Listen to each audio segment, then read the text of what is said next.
Welcome to Splatalot. Today we invite a dozen brave-hearted young warriors to go head-to-head with the defiant defenders. At stake is the Splatalot Kingdom and this highly coveted crown. Will the defenders keep the castle safe and preserve their kingdom, or will the attackers rise to the challenge and in the end reign victorious? Who will tumble, who will tilt, who will teeter, and who will go splat? Splat! Splat! Hello, Werdick and Dom. And welcome to the only show on Earth with a medieval moat, a rope bridge of disaster, a wheel of certain doom, an annihilating arm. Whoa, there. What? A wheel of certain doom? Yes. A rope bridge of disaster? Yes. Isn't that just all a bit terrifying? I don't know. Terrifying rolling maces. Terrifying. See? There's another. Can't we just, give them nice names, like the reasonable rope bridge? The wheel of roundness, the roly-poly rolling mace, wouldn't that just be a bit nice, a bit softer? Yeah. No. Fair enough. Here's what's coming up today. We start with the Moat Challenge. It's a time trial, and only the 6 fastest attackers will make it through.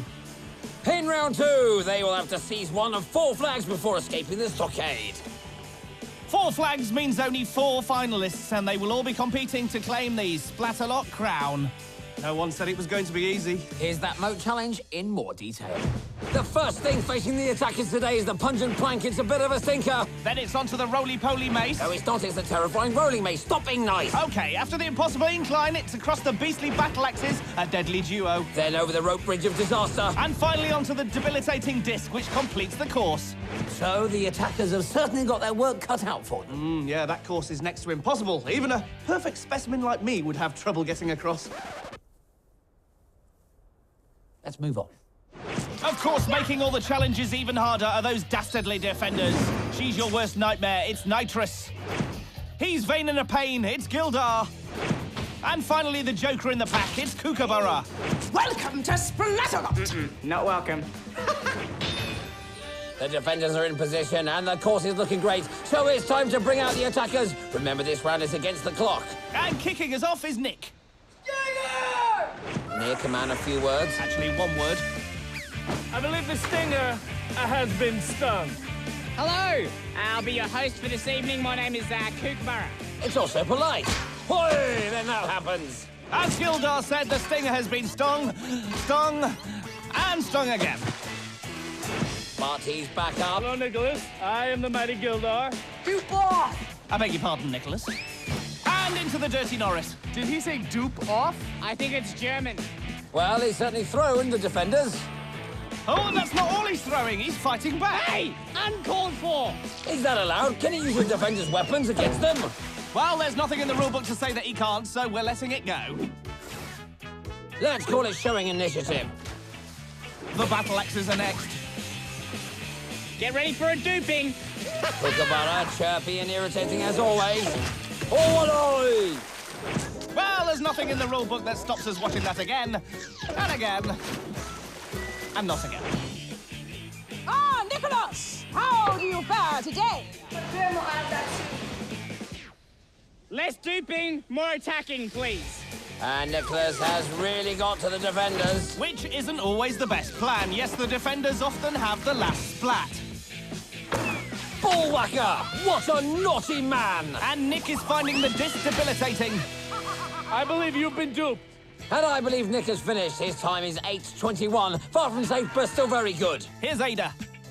I am a giant! Ada claims to be a giant. Maybe it's in her spare time. It's a giant struggle for her on the slope. Oh. Ada, how handsome do you find me? Very beautiful.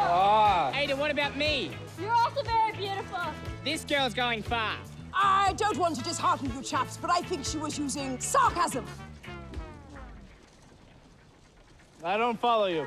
Let's just follow Ada as she takes on the impossible incline. Oh, plops, dribbly bits. Ada demonstrating a perfect slide splat splash maneuver. It doesn't get much flassier than that. Not a bad time, though, and remember, it's the 6 fastest who go through. Ada's being silly. So is Kook. And next, it's Charlie. Well, that was like falling off a plank, Charlie. And that might be just a little too laid back from Kookaburra. You know, Charlie, you've caught me at an awkward time. I don't know whether to defend or to eat my banana. Well, Charlie knows what he's doing. He's crossing the mace. Now he's charging down the incline. Ooh, Engelbert Humper Splat. Hey, I can see what just happened. Cook just used his banana skin as another weapon. Hey, it's not slapstick, it's splatstick. You should do more silent comedy. Shut up. Yeah, you're less funny when you talk. Shut up. Back to Charlie, who's at the debilitating disc. Charlie boy, how does it feel to be beaten down by a lady? Ha! Ha! Nitrous! That's right! But he's not over either. There's nothing Nitrous can do now, and yes, Charlie's made it over the line! Poor defending all round there. Come on! But don't take anything away from Charlie. 2:43 is a great time. Here's our next attacker, Anthony. Whenever you're ready, mate. Yippee-ki-yay!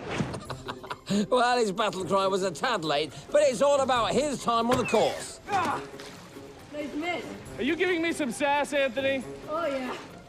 Anthony dealing with Gildar. The spiky mace, however, is another matter. There's nothing I enjoy more than a good stopping of the sass. But the message is loud and clear from Gildar. Don't get sassy, otherwise you'll get spruce-wrangled. More from Anthony later. Here's Josephine. Asia power! Let's see how she does on the mace. Nice lettuce head. Whoa! With the personal attacks. We're sassing it up again. I like your attitude, though. The attackers are really dishing it out today. Ooh! But whatever they say, the course always finds a way of answering back. And this time the answer involves stripping Josephine of her left shoe. So long. Soul, lame. Whatever, Josephine minus her shoe courageously finishes with 9:47. Back to the Sassmeister. Here's Anthony at the disc. Are you ready? Out. Oh, and that's another splat to add to his collection. He finishes with a time of 6 minutes 12, which should be good enough. Here's attacker number 6, Liam. I like cheese! Red Leicester. That says maybe, but he doesn't like the mace. The poor lad is frozen. Poor Kookaburra is falling asleep. Oh no, I'll press this. Stop! You've gone too far! He won't stop! What have I told you about touching expensive equipment? Give me that! Give me it! Oi, give it to me! No!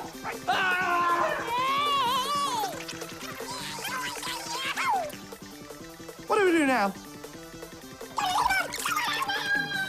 Okay, here's the leaderboard. Charlie has the top time of 2 minutes 43, while Josephine is slowest with 9 minutes 47. So remember, it's all still up against the clock, so speed is everything. So you promise never to touch it again? Yes. If you see any more buttons, you... Don't press them. Even the shiny ones? Especially the shiny ones. Right, so back to the show. We're halfway through the first half. Which is all a bit nerve-tingly, because attackers start to get eliminated. Only the 6 fastest will survive the moat challenge, and with 6 more attackers still to come, no one has yet secured their place in the next round. Even the current leader isn't safe yet. So, with it all to play for, here's a reminder of the leaderboard so far. Charlie has the top time of 2 minutes and 43, but the current time to beat in order to qualify is 9:47, belonging to Josephine in 6th place. Nitrous, Kookaburra and Gildar are back on the course. So, it's time to get the second half underway. No!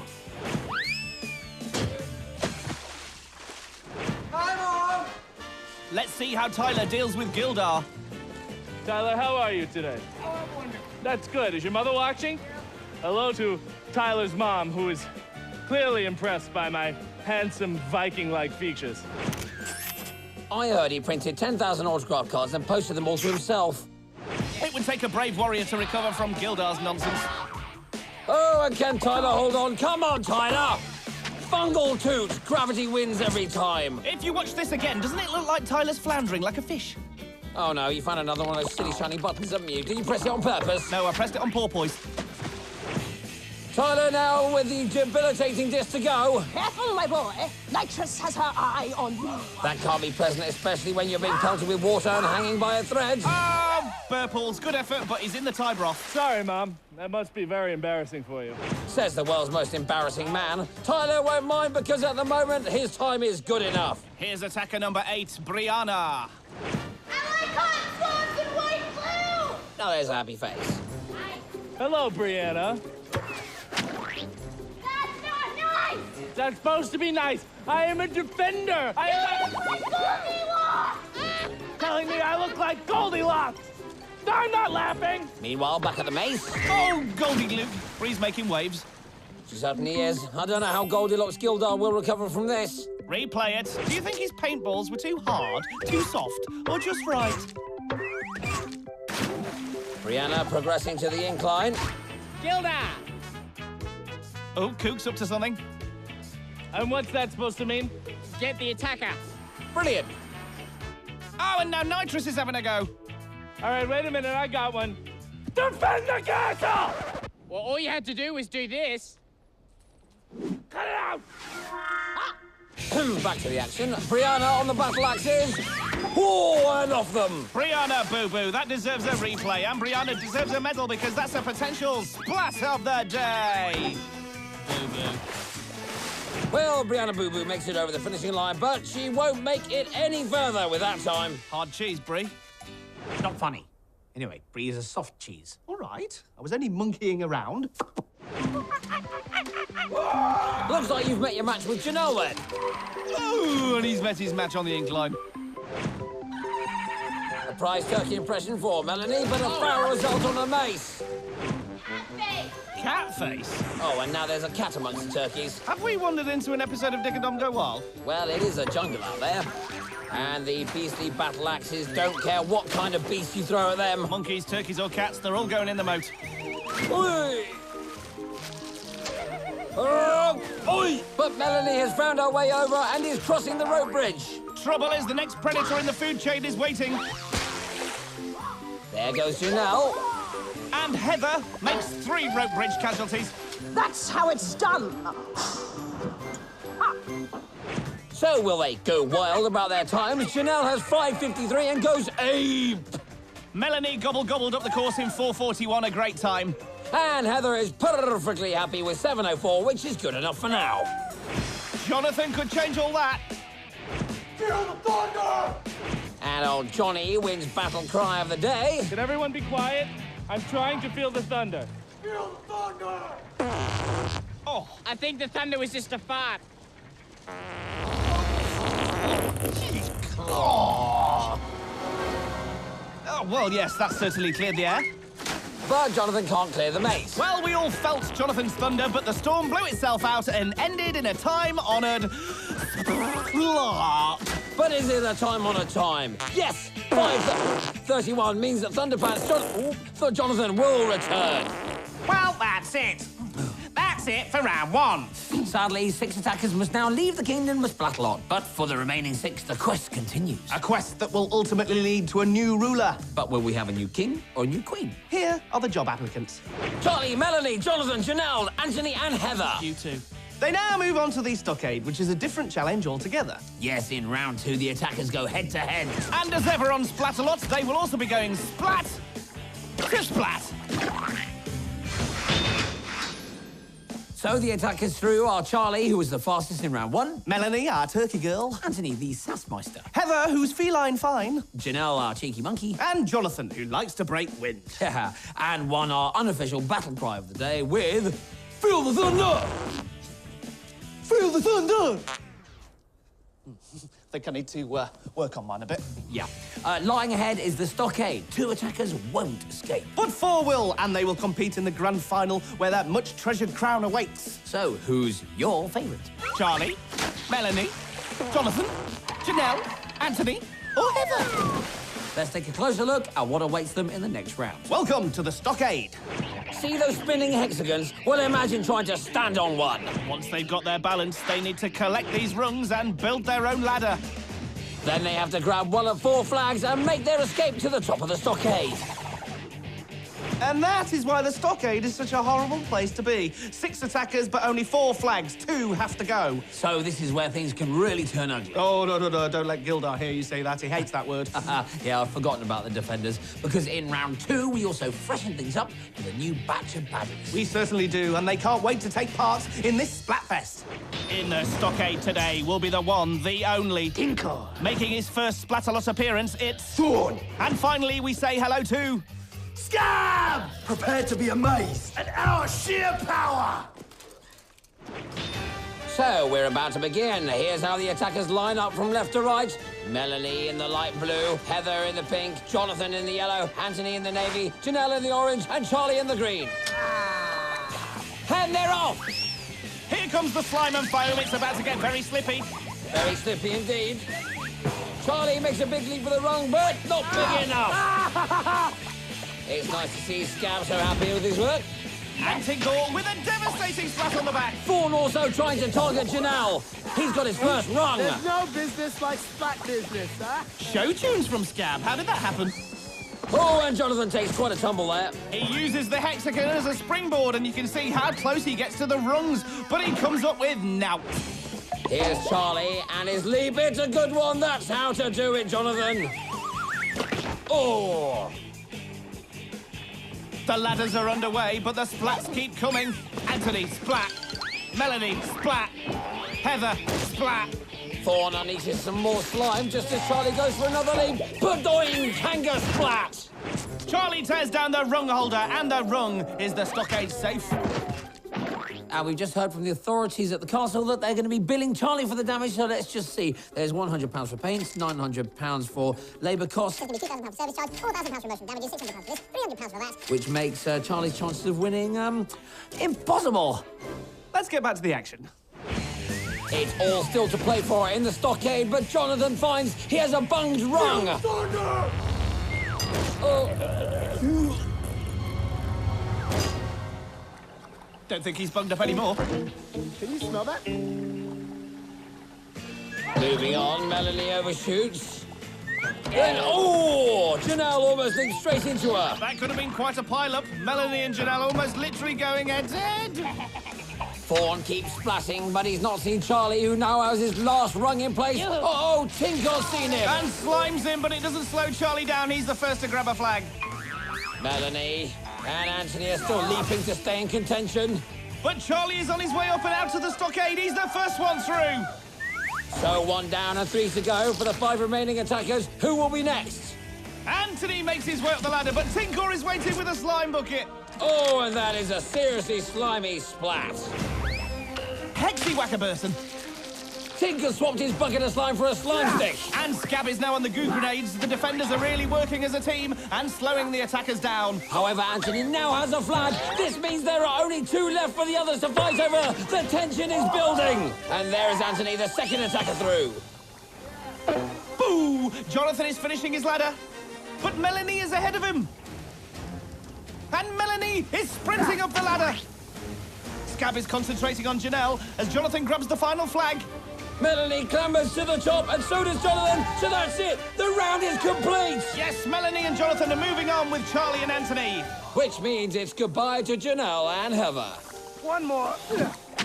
Oh, and Scab splats Heather after the second round is over. Surely Scab should be sent off for that. Oh, it doesn't affect the result, though. Charlie, Anthony, Melanie and Jonathan will be moving on to the grand finale. Well, our speed machine Charlie was first to finish yet again. But that is exactly what he needs to do one more time if he wants to get his hands on this. The crown of Splatalot. But standing in the way will be all 6 defenders. Plus, the other 3 attackers might have something to say about it all. It's splat time. Why don't we just take a moment to celebrate some classic splats? I think the thunder was just a fart.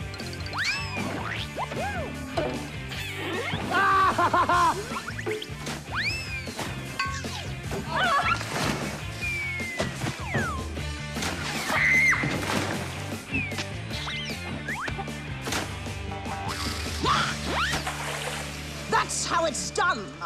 And that's why we call it Splatalot. So, who are we left with in the final? Charlie, a.k.a. the Speed Merchant. Anthony, a.k.a. Mr. Sassy. Melanie, a.k.a. the Christmas Special. What? Turkey. Oh, yes. And Jonathan, a.k.a. the Weatherman.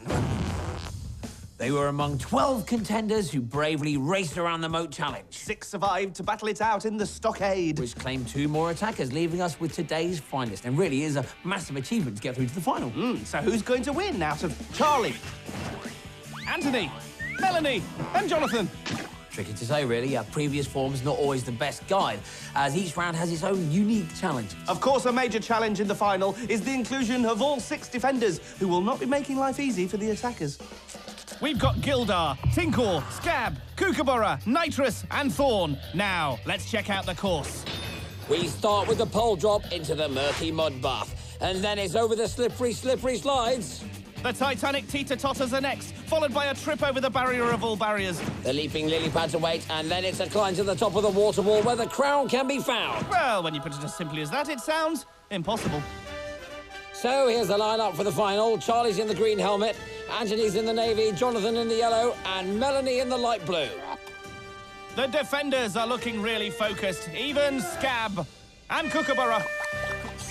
And the final begins. The attackers slide straight into the mud and then almost immediately get hosed down by Gildar and Kookaburra. Oh, Charlie's leading the way on the slide. Is he the hot favourite? Well, it's looking that way. He's also the first on the teeter, but he's also first off. And now everyone else is teetering and tottering. Teety, totty, teety, totty. Now, take that, attacker! Nitrous adding to the splat count there. That count is going through the roof. I mean, it always does that when we get to the teeter-totters. Who's going to make that all-important break? Oh, look at that. Tinker's gone for yellow slime. What do you think that's made of? Well, ask Charlie. He's got it all over him. And he makes it to the barrier first. Time for you to let up a little steam. Don't worry, Charlie. It's not really steam. It's a distraction. Well, it hasn't really worked because he's on the lily pad. Feel the thunder! Oh, and Jonathan is feeling the thunderous might of the teeter-totters. Hey, I think we should publicly apologise now to Jonathan for this bad running gag before we really do feel his thunder. Charlie on the leaping lily pads is doing just that, leaping even further ahead. Meanwhile, Melanie, Jonathan and Anthony are still struggling to get to the barrier. Charlie's one leap nearer. But Melanie is one splat further away.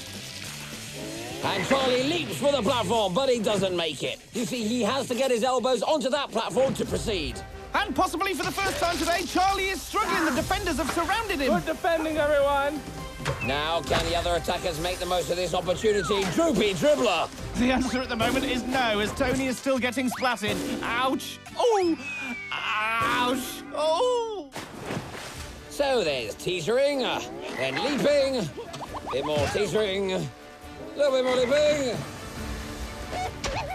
and some teetering, and some vaporising. Thank goodness for that. Charlie's made a breakthrough. He's across. They're getting the crowd! Gildar's not a happy bunny. Ah! And Charlie is almost there. A last-minute splat from Kookaburra, but it's too late. Charlie has captured the crown. He is the new king of Splatalot. What are we doing? Just giving away crowns? While the other attackers take a well-earned splat, we salute our new king, Charlie. Well, I think there can be no doubt that the Kingdom of Splatalot has a worthy champion. Yes, Charlie led every single round from start to finish. The defenders won't be happy, but then again, they very rarely are. However, they always make a major contribution to the number of splats on the show, so maybe it's time to find out which splat was splattier than the rest. Splat. I think this part of the show gets harder each time. How do we choose? Well, we have to, and here it is. Do you remember Ada in round one? Well, she'll probably remember this. Oh. Again, the incline takes its toll, and Ada flies around like she's the ball in a pinball machine. She may not have got to the final, but she's produced the splat of the day. Now back to Charlie and his journey to the crowd. He aced the mace and delivered the fastest time across the moat. He then started to tear down the stockade with his bare hands, and was also first to the top with a flag. And he led from start to finish in the finale. Despite the defenders' best efforts, he became the new king of Splatalot. Well, what a great show. We crowned a worthy ruler. Saw some amazing defending. And as always, witnessed some top draw splatting. One final ceremony remains, and for that, we require the services of His Royal Splatness, King Charlie. I fell in the water! Splat you next time. Bye for now.